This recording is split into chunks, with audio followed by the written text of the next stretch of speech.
And crazier things have happened, Chris, and that's all we can hope for is just him to choose us. He's not coming here. He's not coming here.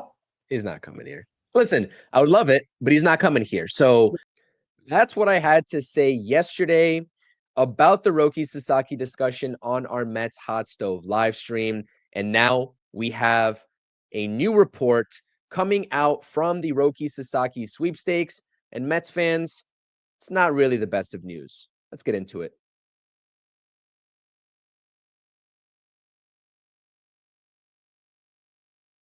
All right, Mets fans, welcome back to the channel. Welcome back to the True Mets Talk podcast. We are talking about the latest report coming out of the MLB surrounding Roki Sasaki and his impending decision that we are going to see at least by the end of this week, as everyone is assuming. Before we get into this latest report and as it pertains to the New York Mets' chances or lack thereof of signing Roki Sasaki, please do hit those like buttons, subscribe to the channel if you want more New York Mets reports, if you want more Mets discussions in this offseason, as well as in-season pre-games and post-game streams.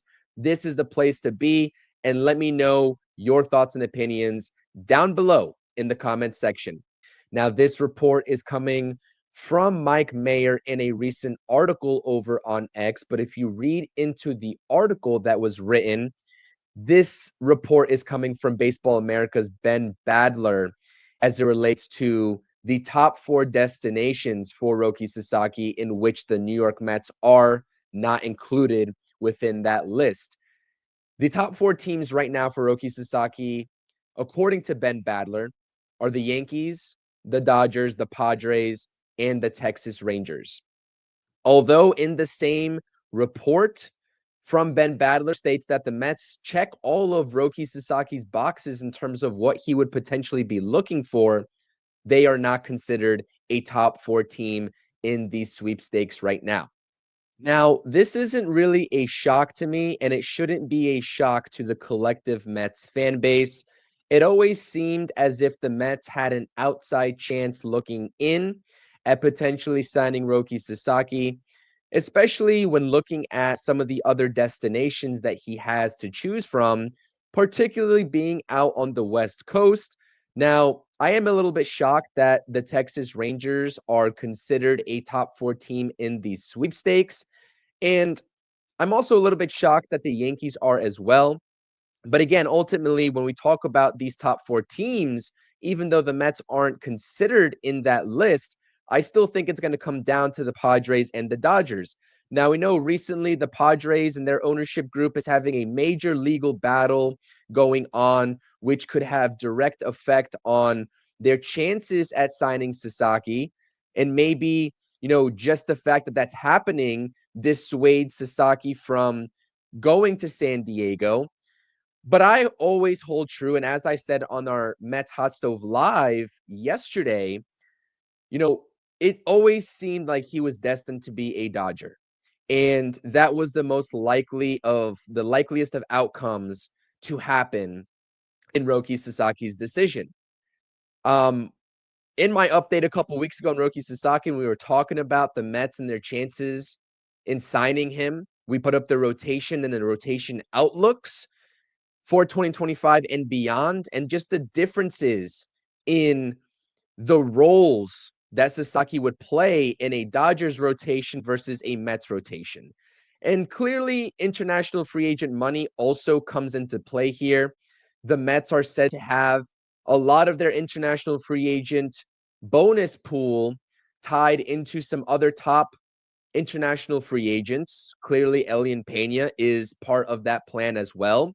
And that's not to say that the Mets can't pull that offer and allocate that money to Roki Sasaki. Other teams, as we speak, are currently pulling offers, and Will Salmon is reporting that we haven't really seen this type of international free agent where teams are reallocating their bonus pool money to this degree before.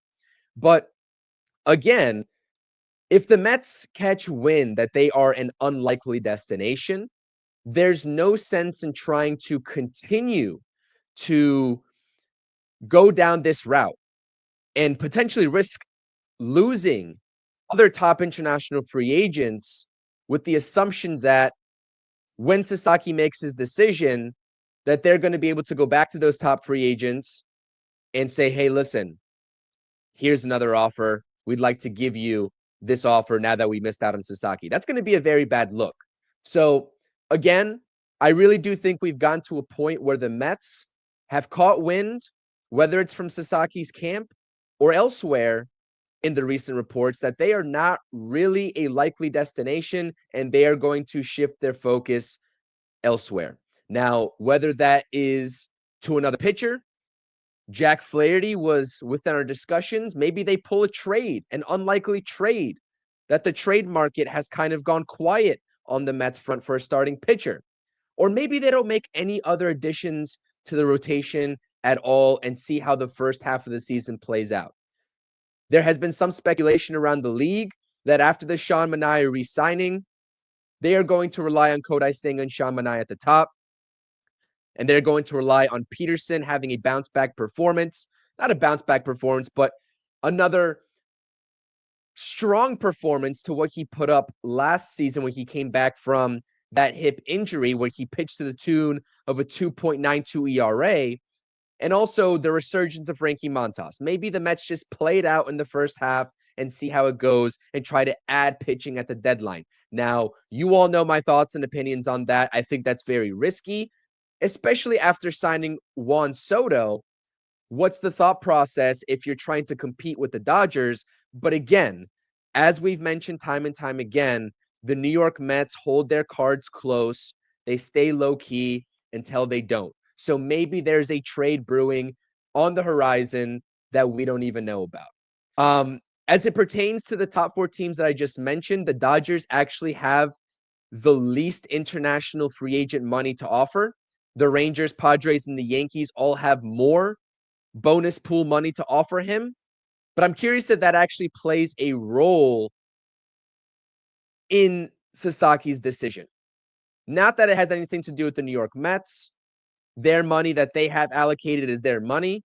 It's not as much as these teams as well. Does he choose the Dodgers for the sake of the potential fit in that rotation over the extra $500,000 to $1 million that he could get from those three other teams, the Yankees, Padres, or the Rangers? Mets fans, let me know what you think.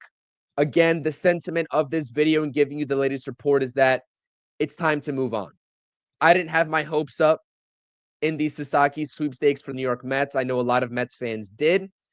But the fact of the matter is, with this latest report coming from Ben Badler of Baseball America, is that it's time to move on and look elsewhere in this free agent market and in this offseason in general, because baseball is going to be here soon. Spring training is approaching. And before you know it, opening day will be here. It's your boy CP. Until the next streamer video on this channel, thank you for tuning in to the True Mets Talk podcast. I'm out. Peace.